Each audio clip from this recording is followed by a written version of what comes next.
Adobe ফটোশপের আমরা আজকে basic 4 number পর্বে আছি। যারা 1 থেকে 3 পর্যন্ত দেখেন নাই অবশ্যই সে পর্বগুলি দেখে নেবেন। তো আমরা আজকে 4 নাম্বার পর্বে শিখব। এখানে আমাদের যে 3টা টুলস রয়েছে সেই 3টা টুল সম্পর্কে শিখব। তো প্রথম আমাদের টুলসটা হচ্ছে অবজেক্ট সিলেকশন টুল, 2 নাম্বারটা হচ্ছে কুইক সিলেকশন টুল, 3 নাম্বারটা হচ্ছে ম্যাজিক ওয়াইন টুল। তো এই 3টা টুলসের কাজ আমরা আজকের 4 নাম্বার পর্বে শিখব। তো প্রথমে আমাদের যেই টুলটা রয়েছে সেটা হচ্ছে অবজেক্ট সিলেকশন। তো এখানে একটা জিনিস খেয়াল করবেন ভালোভাবে, আমরা যখন এখানে এই ছবিটা নিয়ে এসেছি এই ছবিটার মাধ্যমে এই 3টা টুলসের ব্যবহার শিখব। তো প্রথমে আমরা অবজেক্ট সিলেকশন টুলে সিলেক্ট করলাম। সিলেক্ট করার পর এখন উপরে দেখেন আরও কিছু আমাদের অপশন কিন্তু উপরে ইনেবল হয়ে গিয়েছে। তো এখানে তার মধ্যে এই যে এখানে একটা অপশন দেখেন সিলেক্ট সাবজেক্ট। তো আমরা সাবজেক্ট বলতে যেটা বুঝি যে এখানে আমাদের যে ইমেজটা থাকবে, যেটা আমাদের সবচেয়ে গুরুত্বপূর্ণ সাবজেক্ট, সেটা হচ্ছে এই মেয়েটা। তো এখন এটা হচ্ছে আমাদের সাবজেক্ট এবং এখান থেকে আমরা এই সিলেক্ট সাবজেক্টের উপর ক্লিক করলে আমাদের এইটা কিন্তু অটোমেটিক্যালি সিলেক্ট হয়ে যাবে। তো আমি আপনাদেরকে বিস্তারিত বিষয়টা ক্লিয়ার করছি।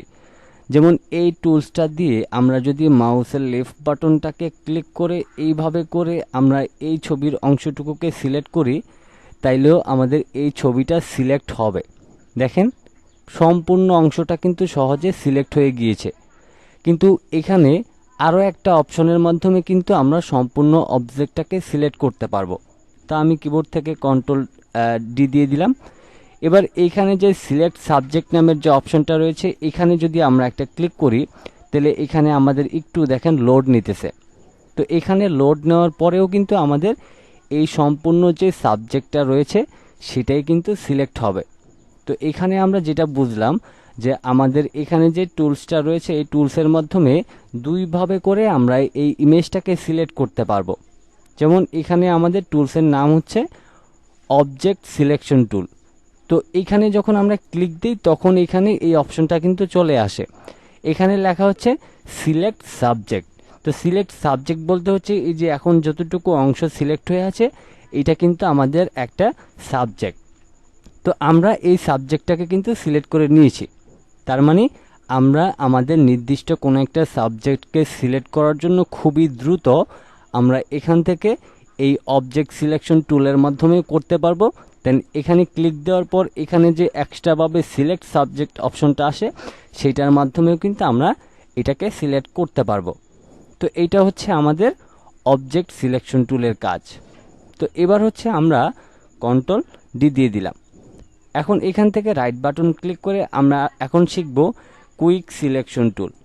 তো কুইক সিলেকশন টুলের কাজটা হচ্ছে আমরা যে কোনো সাবজেক্ট খুবই দ্রুত আমরা সিলেক্ট করতে পারবো।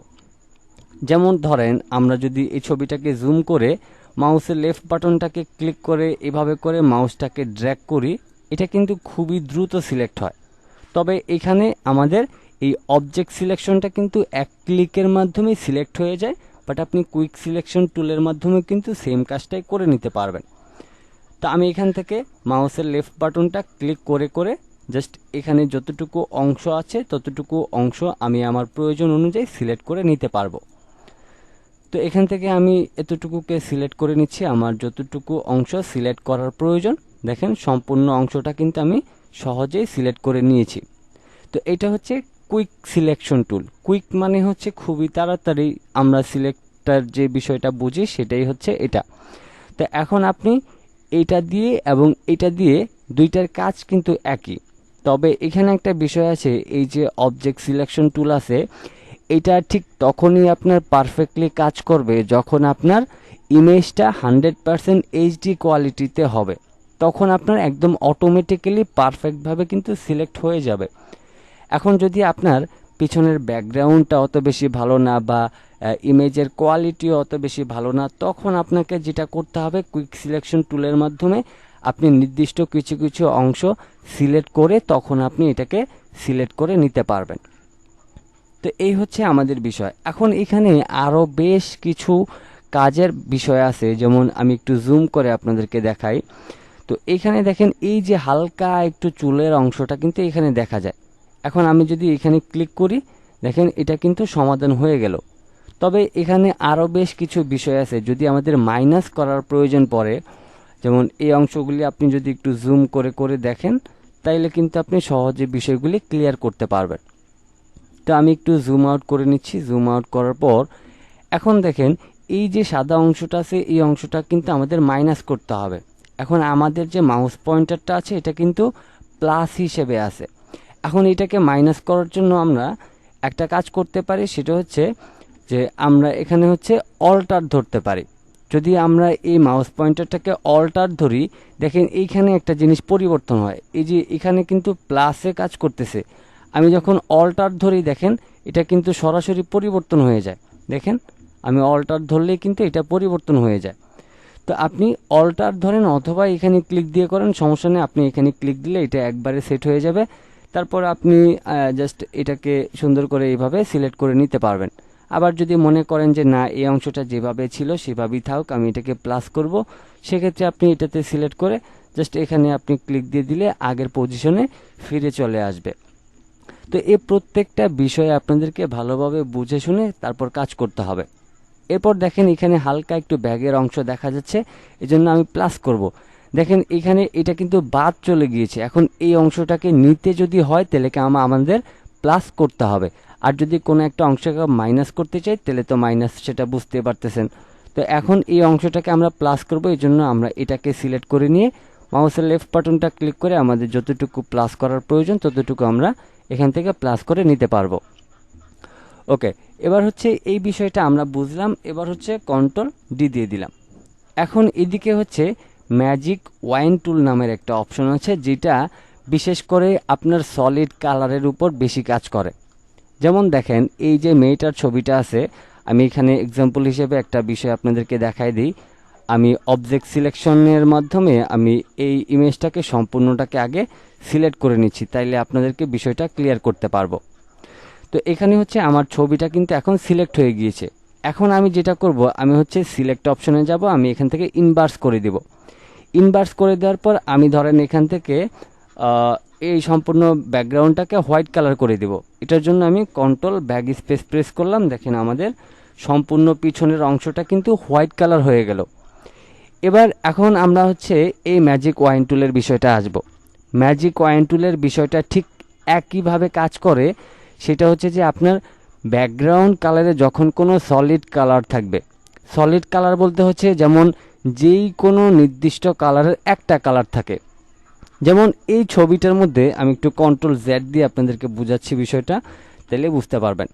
দেখেন এই যে ছবিটার যে ব্যাকগ্রাউন্ডে যে কালারগুলি রয়েছে এক একটা কিন্তু এক এক কালার। দেখেন এটা হচ্ছে গোল্ডেন কালার, আবার এটা হচ্ছে একটু ডার্ক টাইপের কালার, আবার এখানে হালকা একটু গ্রিন টাইপের কালার আছে। তো এখানে কিন্তু বিভিন্ন প্রকার কালার রয়েছে। তো এটা কিন্তু সলিড কালার না। সলিড কালার বলতে হচ্ছে আপনি যে কোনো একটা কালারকে সলিড কালার বোঝায়। যেমন সাদা, লাল, সবুজ, নীল, হলুদ যাই থাকুক না কেন প্রত্যেকটা কালার কিন্তু সলিড কালার বলা হয়। বাট যখন ব্যাকগ্রাউন্ড কালারে একটা ব্যাকগ্রাউন্ডের মধ্যে বিভিন্ন প্রকার কালার থাকে তখন কিন্তু সেটা আমাদের সলিড কালার হয় না, তখন সেটাকে গ্রেডিয়েন্ট কালার বলা হয় বা বিভিন্ন প্রকার কালার বলা হয়। তো এখন এই ম্যাজিক ওয়াইন টুলটা ঠিক আপনার সলিড কালারের উপর কাজ করবে।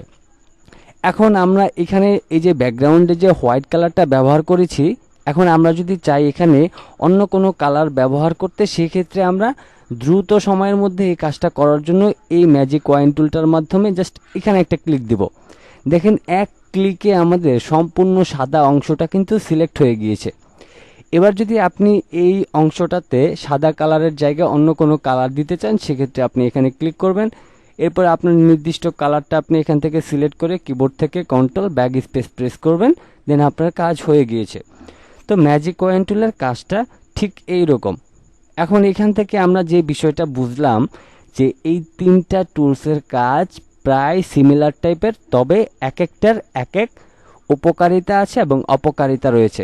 যেমন আমরা সাবজেক্ট সিলেকশন টুলটা কখন ব্যবহার করব, যখন আমাদের ছবিটা খুবই এইচডি কোয়ালিটির হবে, তখন আমরা জাস্ট এইভাবে করে মাউসের লেফট বাটনটা ক্লিক করে এইভাবে করে যতটুকু অংশ সিলেক্ট করে দিব, ততটুকু অংশ এটা সহজে আমাদের সিলেক্ট করে নেবে।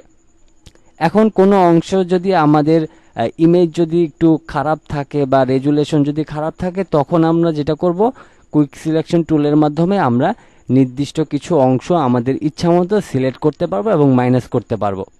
এরপরে হচ্ছে আমাদের এদিকে যে ম্যাজিক কয়েন টুলটা আছে, এইটার মাধ্যমে আমরা যে কাজটা করতে পারবো সেটা হচ্ছে যে পিছনে যখনই কোনো এক কালারের সলিড কালার থাকবে, তখন আমরা এক ক্লিকের মাধ্যমে পিছনের কালারটাকে সিলেক্ট করে তাৎক্ষণিকভাবে আমাদের ইচ্ছা মতো যে কোনো কালার আমরা চাইলে সহজে পরিবর্তন করে ফেলতে পারবো।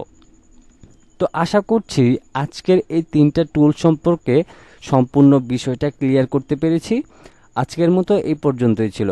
সবাই ভালো থাকবেন, সুস্থ থাকবেন। আল্লাহ হাফেজ।